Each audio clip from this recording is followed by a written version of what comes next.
پاکستان کا ماضی انتہائی شاندار رہا. وہاں پر مشترکہ آئین سازی ہوئی. پاکستان دنیا کا واحد ملک ہے جس پر یہ قادیانیوں کو اقلیت قرار دے دیا گیا اور مشترکہ طور پر پارلیمنٹ سے اس کی بحث ہوئی. پاکستان کے نظریاتی حوالے سے ایک بہت بڑا اقدام تھا اور پوری دنیا میں مسلمان ملکوں سے پاکستان واحد ملک ہے. 1973 کا جو آئین ہے اس حوالے سے جناب کیا کہنا چاہتے ہیں؟ 1973 کا آئین ہے، اس میں بہت سے تضادات جو ہیں وہ پائے جاتے ہیں. سی پیک اگر منصوبے کو لیا جائے تو ساؤتھ ایشیا میں ایک میگا پروجیکٹ ہے اور ایسے ممالک جن کے ساتھ ہمارے سفارتی تعلق نہیں تھے وہ بھی پاکستان میں سرمایہ کاری کرنے کے لیے تیار بیٹھے ہیں. معاشی طور پہ مضبوط ہونا اور بات ہے ملک میں اسلامی صدارتی نظام سے آغاز کرنا ہے. پاکستان کا پارلیمانی نظام ہے، یہ بھی ایک تضاد آ جا رہا ہے کہ چونکہ عمران خان صاحب وہ پارلیمانی جمہوریت کے لیے جدوجہد کر رہے ہیں، آپ صدارتی نظام کے حوالے سے بات کر رہے ہیں. پناہ گاہیں بنائی، لنگر خانے کھولے اور بہت سے ایسے کام جو ہیں وہ جو ریاست مدینہ کے متعلقہ تھے.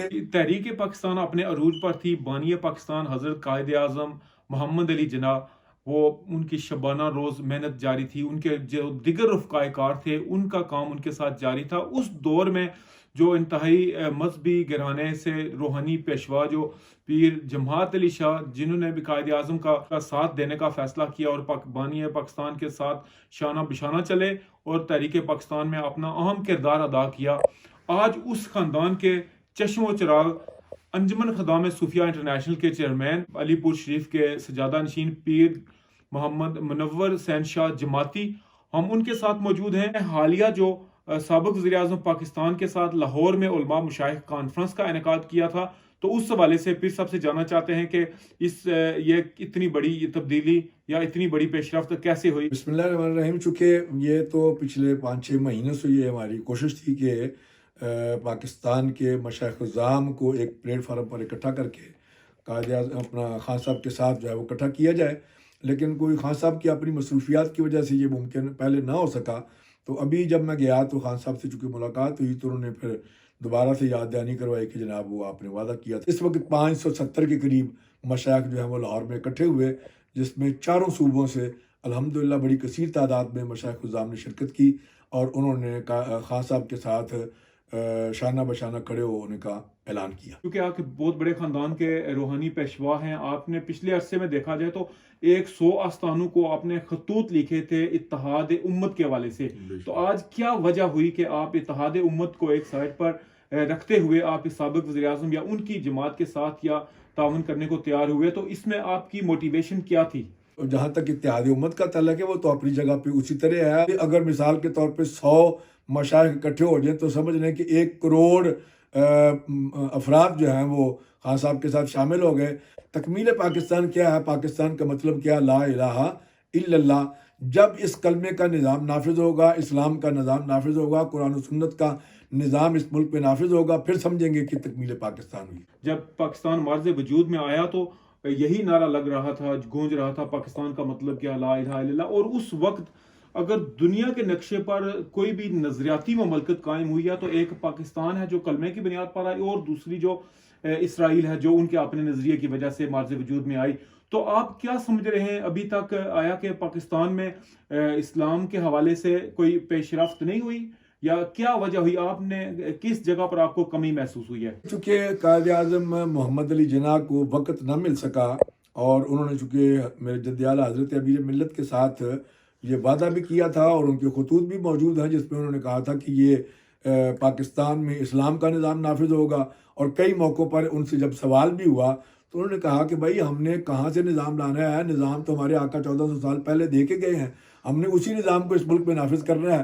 تو قائد اعظم کو چونکہ وقت نہ مل سکا اس وجہ سے اس وقت نفاذ شریعت نہ ہو سکی. پھر 1948 میں ان کی وفات کے بعد میرے جد اعلیٰ پیر جماعت علی شاہ صاحب نے اور دیگر مشائخ نے مل کر تحریک نفاذ شریعت جو ہے وہ بھی چلائی. اداروں میں کچھ کالی بیڑے جیسے ہوتی ہیں، تو اسی وجہ سے پاکستان 2 لخت بھی ہوا اور آج تک اپنی منزل جو ہے وہ اس کو حاصل نہ کر سکا. اللہ نے ایک خاص مقصد کے لیے اس ملک کو جو ہے وہ بنایا ہے، چنا ہے، اور جب تک وہ مقصد پورا نہیں ہوگا اس وقت تک پاکستان کی ترقی نہیں ہوگی. کہ پاکستان میں اسلام کا نظام جو ہے وہ لازمی ہے اور خان صاحب سے بھی یہی بات ہوئی ہے کہ جب بھی آپ دوبارہ انشاءاللہ نوید آ رہے ہیں اور آئیں گے تو اس وقت ان سے یہ بات ہوئی ہے کہ آپ نے اس ملک میں اسلامی صدارتی نظام سے آغاز کرنا ہے. جی، وہ تو صدارتی نظام یا چونکہ پاکستان کا پارلیمانی نظام ہے، یہ بھی ایک تضاد آ جا رہا ہے کہ چونکہ عمران خان صاحب وہ پارلیمانی جمہوریت کے لیے جدوجہد کر رہے ہیں، آپ صدارتی نظام کے حوالے سے بات کر رہے ہیں. لیکن اگر دیکھا جائے پاکستان کے ماضی میں، پاکستان کا ماضی انتہائی شاندار رہا.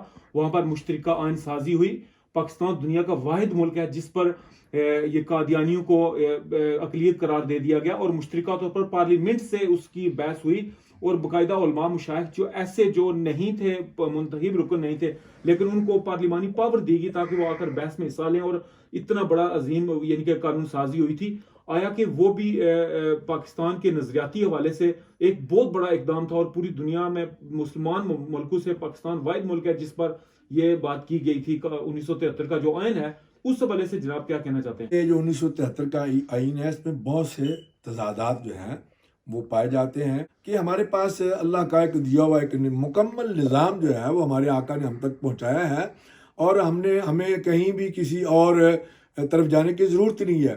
قرآن کا نظام جو ہے اور قرآن و سنت کا جب نظام آ جائے گا، اس پہ ساری چیزیں، ہر چیز جو ہے وہ موجود ہے. جب قرآن و سنت کا نظام آئے گا تو انشاءاللہ آپ دیکھیں گے کہ یہ ملک جو ہے وہ پوری دنیا کو لیڈ کرے گا، اور بالکل ایسے ہوگا انشاءاللہ. سی پیک اگر منصوبے کو لیا جائے تو ساؤتھ ایشیا میں ایک میگا پروجیکٹ ہے، اور ایسے ممالک جن کے ساتھ ہمارے سفارتی تعلق نہیں تھے، وہ بھی پاکستان میں سرمایہ کاری کرنے کے لیے تیار بیٹھے ہیں. آیا کہ یہ بھی تو ایک ملک کو آگے لے جانے والی بات تھی، تو آیا کہ آپ کے خیال میں وہ پاکستان کو مضبوط کرنے والی بات نہیں ہے؟ یہاں تک دیکھیں نا، یہ آپ کی اس بات کا تعلق ہے، یہ ایک معاشی طور پہ پاکستان کو مضبوط کرنے والی بات ہے، لیکن معاشی طور پہ مضبوط ہونا اور بات ہے، لیکن جب تک اس کی نظریاتی سرحدیں جو ہیں وہ مضبوط نہ ہوں گی، اس وقت تک میں سمجھتا ہوں کہ کوئی بھی نہ تو اقتصادی طور پہ نہ معاشی طور پہ ہم مضبوط ہو سکتے ہیں. کیونکہ جمہوریت میں آپ کو پتہ ہے کہ بہت سے جو ہے وہ کردار آتے ہیں،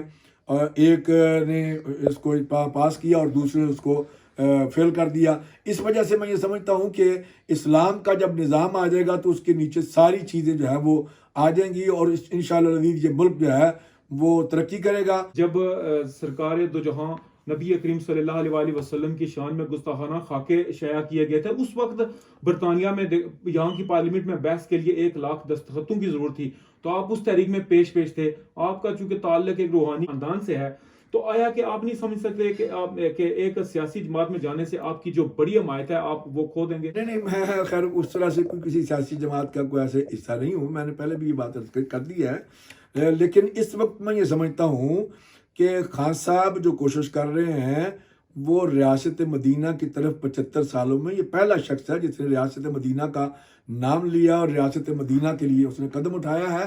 ایسے حالات میں جیسے کہ میرے جد اعلیٰ نے قائد اعظم کا ساتھ دیا تھا، ایسے حالات میں میں سمجھتا ہوں کہ عمران خان کا ساتھ دینا یہ میرا دینی مذہبی فریضہ ہے. اس لیے میں نے اپنے پوری دنیا میں بسنے والے لاکھوں مریدین کو بھی یہ حکم دے دیا ہے، اور انشاءاللہ پاکستان میں بھی میرے لاکھوں مریدین جو ہیں وہ اس حقیقی آزادی مارچ میں بھی شامل ہے، اور خان صاحب کے ساتھ شانہ بشانہ کھڑے. واقعی عمران خان صاحب نے یعنی کہ ریاست مدینہ کا نعرہ لگایا، تو اگر جس ملک میں ہم رہ رہے ہیں برطانیہ میں، یہاں پر جس طرح حضرت عمر فاروق جو خلیفہ دوم تھے، ان کے جو نظام لایا گیا تھا برطانیہ میں، وہی نافذ ہے جو لوگوں کی جس طرح ایک رفائی ریاست ہوتی ہے جہاں پر لوگوں کے حقوق کا خیال رکھا جاتا ہے، مالی تعاون لوگوں کو پیش کیا جاتا ہے.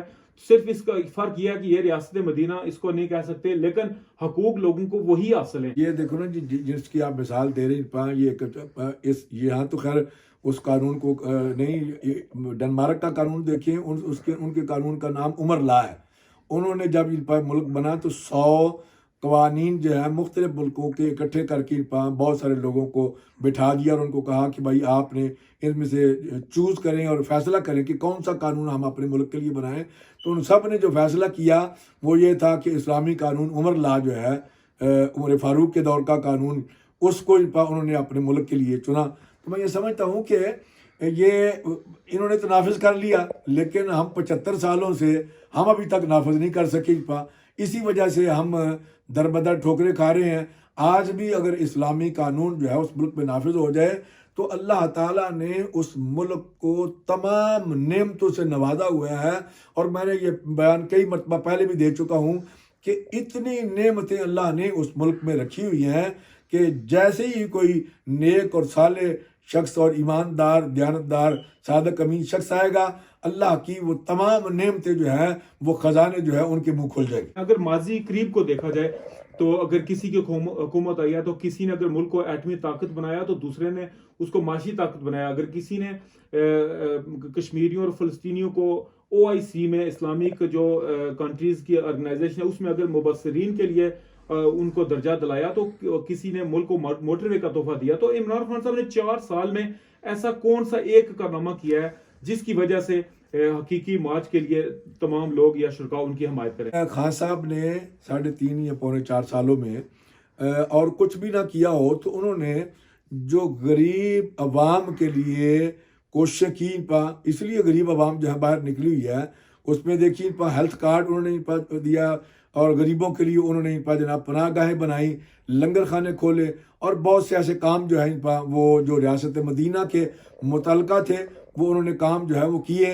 اور میں یہ پہلے بھی خیر یہ سمجھتا تھا، لیکن اب تو خان صاحب نے خود اپنی زبان سے بھی کہہ دیا کہ ان کو موقع نہیں ملا اور بہت ساری چیزیں جو کرنا چاہتے تھے ان کو کرنے نہیں دی گئی کہ ان کے اختیارات ہی نہیں تھے.